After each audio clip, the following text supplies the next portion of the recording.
Good morning. Off ko ngayon. Galing ako sa casa. Nagpa oil change ako. So, ang mahal na nga eh.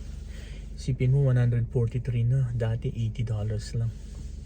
Anyway, kwentuhan muna tayo bago ako pumasok ng bahay. Nasa driveway ako ngayon eh. May tao kasi sa loob, ayoko makabulabog. So, itong pagkukwentuhan natin para magkaroon kayo ng idea. Ito ay hit and run. Nung ma-hit and run ako last September, kung sakali, wag naman sana na kung mangyari sa inyo na ma-hit and run kayo, yung binunggo yung sasakyan nyo na hit and run, hindi yung kayo mismo ang nabunggo na nasagasaan. Ito nangyari sa akin ito. Magle-left turn ako.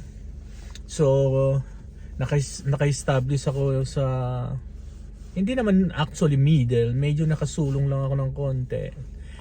So naghihintay lang ako ng safe to turn left, kumbaga.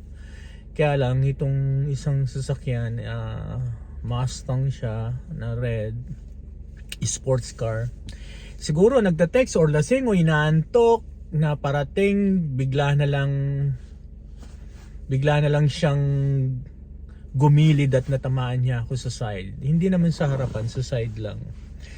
So, ang nangyari pagkatapos noon, iniwanan niya ako, hindi man lang niya chinek kung anong nangyari sa akin or buhay pa ba ako or what. Umalis siya siguro. I think iniisip ko baka stolen car. Ngayon or wala siyang insurance, mga ganon. So, ang unang nangyari sa akin, ang unang ginawa ko that time, tumawag ako 911 and then sinabi ko ang nangyari, kung paano nangyari, and then ang 911 nag-send siya ng fire truck, mga bumbero dumating. And then dumating yung bumbero. Actually, meron ng lalaking nasa tabi ko na hindi ko kakilala. Akala ko tinutulungan niya ako. Ngayon pala yun na pala yung tow truck driver na pala yun. So ngayon, hindi ako familiar dun sa north, south, west. Tinatanong ako ng officer sa kausap ko sa 911. Hindi ko masabi kung saan ako nakaharap, kung north ba o south. And then buti nandun yung tow truck driver, tinanong ko siya kung ano ba, ganito, ganyan. So yun, sinabi niya sa akin, nakaharap ako sa south, ganyan. And then, nung dumating yung mga fire truck, tinanong nila kung nasaktan ako or na-injure ba ako, ilan ang kasama ko, ganyan. So sabi ko, hindi naman ako nasaktan.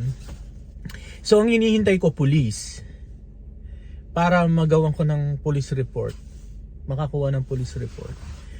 Ngayon sabi ng yung head nung fire truck na dumating na mga fire officials, ang sabi niya sa akin, tinanong ko kung may darating na police. No, walang darating kasi walang injury, walang nasaktan, walang namatay, ganun. Ganun ba? Sabi ko, oo, sabi niya. So ang gagawin mo lang, in-explain nila sa akin kung anong gagawin ko.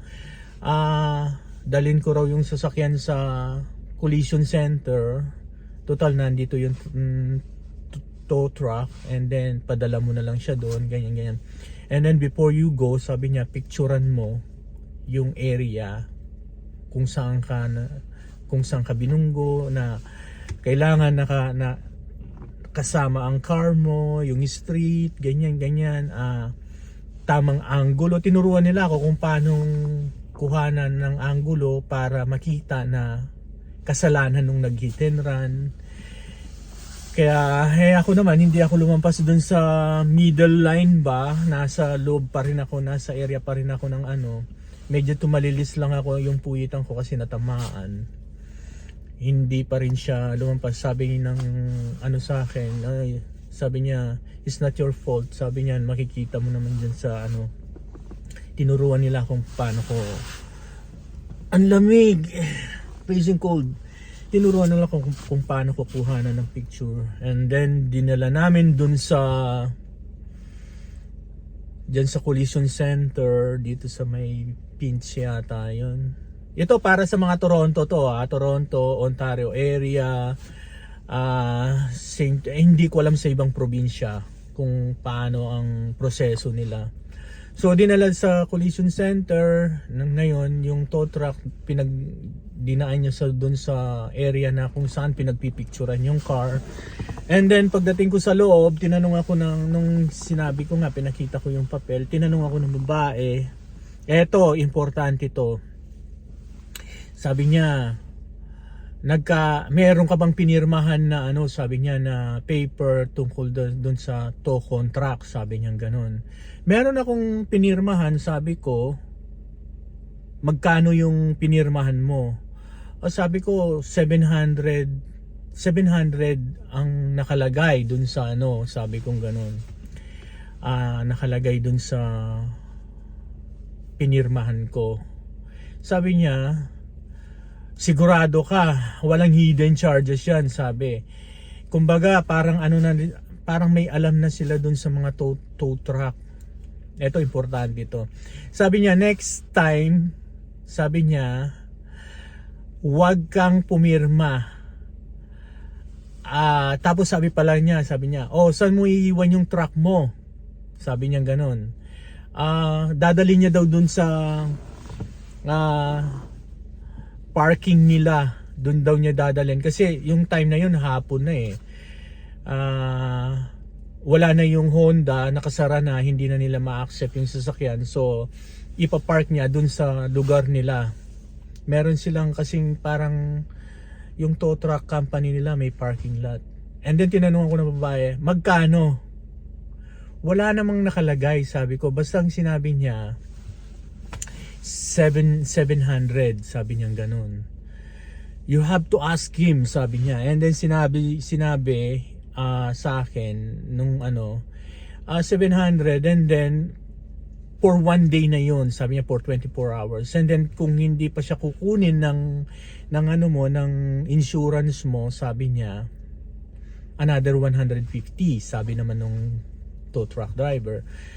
So next time, sabi nung babae dun sa collision center, wag kang pumayag na dun mo i-park. Pwede mo siyang iwan dito sa center. Meron kayong libre to, sabi niya, overnight. And then ang insurance mo ang kukuha dito, wala siyang babayaran. Ngayon, yung tow truck, sila na yung mag-uusap ng insurance mo, sabing ganun. Sila na yung magsisingilan. So ngayon, nung time na tinawagan ko yung insurance, sinabi, pumunta ka doon, sabihin mo sa kanila na kukunin namin yung sasakyan for mag-sign ka ng release, for release. Ay lagay mo doon yung insurance mo, sabi niya. So pagdating ko doon, pinapipirma nila ako sa blankong voucher. Ayoko siyang pirmahan. Kasi meron na akong pinirmahan na una na 700. So ngayon may pinapipirma sila ng parang resibo yun na blanco siya. So sabi ko, ano to? Sabi ko, bakit blanco yung amount? Bakit wala siyang amount? Sabi ko, no, talagang ganyan. Sabi, no, I cannot sign it. I'm gonna call my insurance. Sabi kong ganun. And then tinawagan ko yung insurance. Sabi ko, huwag kang pumirma, sabi niya. Basta kung ano yung pinirman mo nung una, yun na lang yun. Kasi maraming mga hocus-pocus ang mga yan, sabi niya. Marami silang i-add doon pag pinirmahan mo. And then yun nga, hindi ko na siya pinirmahan. Sinabi ko, hindi ko siya pipirmahan. Sabi ko ganon.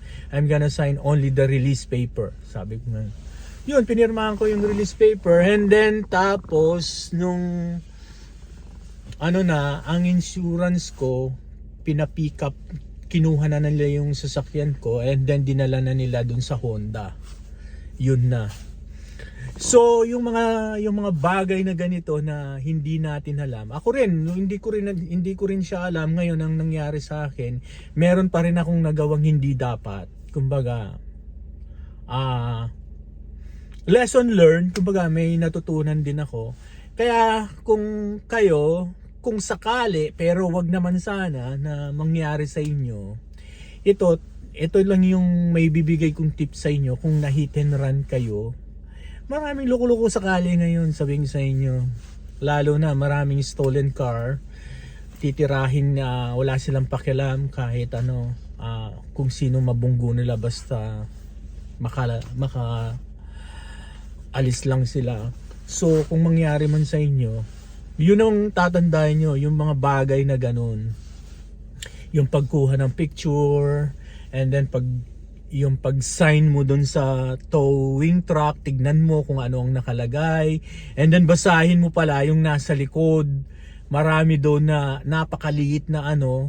It's okay na maghintay siya. Basahin mo siya kung ano yung mga ano doon. Tapos pagdating doon, pag release paper na, be careful din. Meron din silang mga hocus-pocus na ginagawa dyan. And then it's better na i-park ninyo sa collision center for 24 hours is free. And then kung ano man, kung additional, parang additional $5 for another 1 day, parang ganun. It's better na iwanan mo doon, safe pa siya.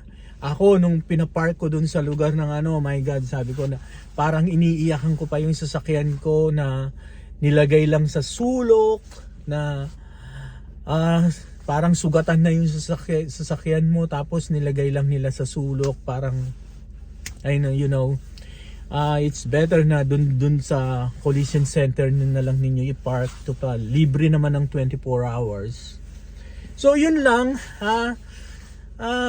tip ko lang, be safe sa kalye. Sabi ko, kailangan mo ngayon, defensive driver ka ngayon dito sa street ng Toronto. Marami ng loko-loko. Yun lang ang tip ko.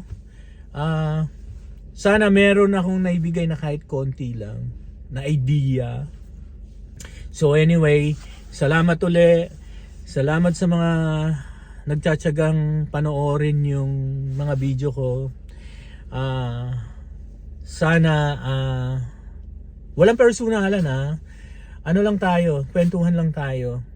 Respetuhan tayo dun sa mga comment and reaction. Ako nire-respeto ko kayo. Hindi ko yan opinion niyo yan, wala akong ano diyan. Hindi ko panghihimasukan yung opinion ninyo. Anyway, thank you so much. Hanggang sa muli. Salamat sa pagsubaybay. Bye.